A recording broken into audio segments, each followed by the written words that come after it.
भी आपने सोचा है कुछ लोग कम रिसोर्स में बड़ी सफलता पा लेते हैं, बस फर्क सिर्फ सोच और धैर्य का होता है। आज की कहानी है रवि की, जिसके पास जूते नहीं थे पर सपना आसमान जितना बड़ा। अभी छोटे से गांव में पैदा हुआ, उस गांव में बिजली कम और स्कूल के लिए 5 किलोमीटर पैदल चलता था। उसके पिताजी खेत में मजदूरी करते थे, उसकी माँ घर में काम, घर में खाने तक की कमी, लेकिन उसके सपने बहुत बड़े। ये कहता है एक दिन मैं अपने गाँव का नाम रोशन करूंगा।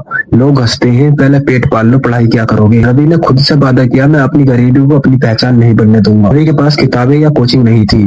उसने अपने पिताजी के साथ कुछ मेहनत करके किताबें खरीदी। दोस्त के सोने के बाद भी वो अपनी किताबों के पन्ने पलटता रहता था। शख्स उस पर हंसता था, पर उसने खुद से वादा किया, यही हंसी एक दिन तालियां बनेगी। कई बार नींद में सिर गिरता पर हार नहीं मानता। 12वीं के टाइम पिताजी बीमार पड़ गए। रवि के पास दो रास्ते थे, पढ़ाई छोड़नी या पिताजी का इलाज करवाना। रवि ने काम प्लस पढ़ाई साथ में शुरू किया। रवि भूखा थका पर उसने सपना नहीं छोड़ा।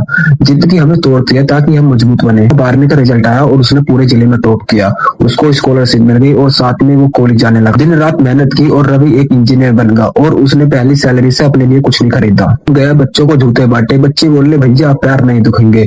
रवि मुस्कुराया और वो बोला कि अब तुम्हारे सपने भी नहीं रुकेंगे। रवि रो पड़ा क्योंकि उसे याद आ गया कि वो भी एक समय पे फटे जूतों में चलता था। संघर्ष एक चरित्र बनाती है, मुश्किलें आपको रोकने नहीं, एक मजबूत इंसान बनाने आती है। असली अमीरी सोच से होती है। रवि एक गरीब था पर उसकी सोच अमीर थी। सफलता मतलब दूसरों को ऊपर उठाना, बच्चों को जूते देना उसकी असली सफलता थी। दुनिया में लाखों रवि हैं, संघर्ष कर रहे हैं, हार नहीं मान रहे। अगर रवि कर सकता हो तो आप क्यों नहीं। फर्क सिर्फ इतना है, वो चला और आप सोचते रहे। छोटा कदम बढ़ाओ, छोटा सही पर सच्चा। जब इंसान सच्चा हो तो फटे जूते भी मंजिल तक ले जाते हैं। मेहनत करो, हार मत मानो और दूसरों को रोक नहीं दो, यही असली सफलता है।